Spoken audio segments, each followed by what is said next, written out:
My next guest, it's always great to catch up with him. We are going to be talking everything from the housing market along with what's going on politically here and overseas. Now, speaking of the housing market, there's been a bit of a twist. ANZ has just dialed back its forecast for house price growth next year. They were picking a 6% rise. Now it's looking more like 4.5%. And that gives buyers more power. The prices might not climb as fast as we first thought. Plus, there's talk with talk of the Reserve Bank dropping interest rates later this year. It could stir things up even more. Now, to walk us through this and a myriad of other topics, market analyst and political commentator Ashley Church joins me. Ash, always a pleasure.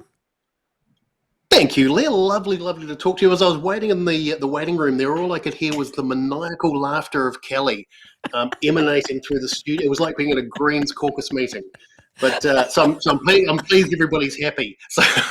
Did Ash fill you in on why we were having a giggle? No, well, we couldn't talk. There's something different about the system, so I couldn't hear. So all I could hear was the laughing. We didn't chat as we normally do, so which I missed. Okay. That. Oh, I'll give you just a little part of what the conversation just before we came to you. I had an interview with a lovely woman a couple of days ago. Her and her business partner started a company called Girls Get Off, which is celebrating its 4th year. And goodness, this is about horse riding and dismounting the horse. Yeah, it's everything equestrian. That's exactly what it is. Okay. And as the website and the name of the business alludes to, it is Pleasurable Toys. Now, at the end of the interview, she said to Kelly, thanks for the great interview, and I'd like to send you some product. And young Kelly got to work today, and there was a package waiting for her, for both of us in the office, and we just unveiled it on air about 10 minutes ago. That's what the giggling was about. I get it now. I understand. No wonder Kelly didn't want to talk to me. Oh, no. Poor Ash doesn't know where to look now. He's like, oh, my goodness.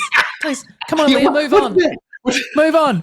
Let's talk about banks. Let's talk about banks. Yeah. All right, no, we will. ANZ's pulled back on its house price forecast for next year's drop from 6 to 4.5%. Is this just too many houses in the market right now? Oh, well, firstly, let me just go to the heart of the issue itself, which is the prediction by ANZ. As you know, I used to write a weekly column about the property market, and every once in a while, one of the major banks, ANZ, Westpac, BNZ, etc., would make some pronouncement or a prediction about the property market. And Kelly, they were not just occasionally, they were invariably wrong. They were invariably wrong. So the first point I'd make is you cannot take this seriously because the banks just are shockingly wrong on this stuff. Okay. In respect to, and there's no nice way to say that. It's just a fact. And that's whether it's up or down. If the market's going up, they get it wrong. If the market's going down, they get it wrong. But in terms of the bigger issue, which has something changed with regard to the speed at which house prices might be expected to increase over the next couple of years? Not really. I mean, there's obviously some stuff going on in the world market which is impacting on our economy, but the biggest driver of house price growth over the next couple of years is going to be the cost of money, and that's coming down. So you would have to, unless something dramatically changes over the next 18 months and the Reserve Bank reverses its decision and starts pushing rates up again, you'd have to have some confidence that market's going to continue recovering. Okay. So there is anticipation of a cut, right, to 2.5 this year. And how would that impact the housing market? Oh, it'll keep doing what it's been doing over the last year or so, and that is that every time there's a cut, whether it be 0.25 or 0.5, it just restores that tiny little bit more confidence to them. In fact, it has an impact for two reasons. One, because it restores confidence to the market, because the cheaper the cost of money, the more people are prepared to start looking at buying again. But the other one's a practical one, and that is that every time there's a reduction in the cost of mortgage finance, it means it costs us less to service our mortgages. So we've physically got more money as well. So that's continuing.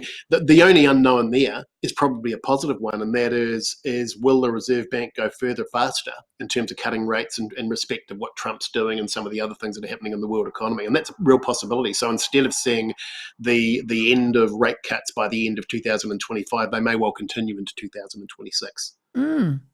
The national average asking price is down about 1.7% compared to a year earlier, to just over 850,000, give or take. Now, the experts are saying, Ash, that if you're considering buying a house, you should visit around 50 properties before you decide, because now you've got time to act, whereas go back when people were like, just I'll buy it before someone buys it out from underneath me. Are they actually really suggesting we check out 50 houses before making a decision? Oh, look, I read that article, and in every respect, it was a good article, except the suggestion of 50 houses was ridiculous. So I don't know what the number is, but if you did a survey and said to people, how many houses do you look at before you buy? I reckon I could comfortably say it's probably no more than about 20, and probably for most people it's even less than that. Yeah. And I know from, my wife and I have bought houses from time to time, and I know that by about the 10th or 15th house, you're starting to get a bit scratchy at each other as much as anything. So 50, you'd be wringing each other's neck. Wouldn't you? So you wouldn't be talking to each other. It would be it's a full-time job. No. So if that article had said visit 20, I would have said, not bad advice, because the underlying advice was, because you've got so much choice, you should be looking to see what's out there before you just jump on the first thing. That's good advice. Yeah, and that is good advice.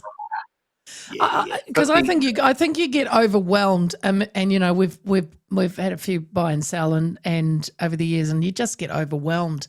And I always think now, you pick your area, you pick how much you can spend, and then you work with that. And if there's something good in that, that's kind of that's what I would do. That's what we did. There's a great Monty Python, I think it was from the Life of Brian movie in the 70s, but there was one of those, there was what appeared to be a documentary before it, and it was actually made by them, but you didn't know it when you watched it, and it was gondolas in Venice. I don't know whether you saw it at the time. But the first few gondolas, it's going, and another gondola, and they're all fantastic. By the time you get to about the 10th gondola, I won't use the word that they do, but it's, it's another different gondola. So, and this is the same thing.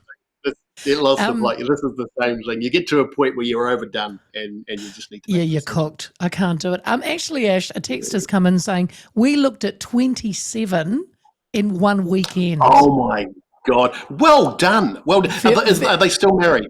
Are they still married? They said it was very worthwhile to get a good idea of value for money. So, good on them.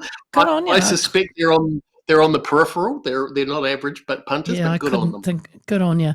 Hey, look, if you're juggling the decision between fixing your mortgage rate or keeping it floating, you and I have had quite a few conversations about that over this year and last year. There's now been a suggestion that while short-term rates are showing signs of easing, longer-term rates might not drop any further. So is it time, Ash, to consider a strategy that aligns with your financial goals and comfort level instead of just waiting for that, for things to drop? What's the best one? I saw that article, and so the article was basically saying that so at the moment you can get a 1 or a 2 year rate at about 4.99, and I think 18 months is about 4.89 or so. So well down on the 6 month rate, and indeed the floating rate. And I think the argument in that article was that's as good as it's going to get. It's a big call. That's a big call for a bank to say, because that's presupposing they know what's going to happen in the economy over the next little while. Yeah. And the reason I think it's a big call is because people will make decisions based on that advice. And I would hate to think that they would turn around in 6 months' time and say, I wish I'd waited because I could have got another 0.5%. So I don't know that that's true. And I don't know that the banks are in a position. They would argue that they know what their long-term trends are. They know what their pricing strategy is and all that other stuff. And that's true. That's absolutely true.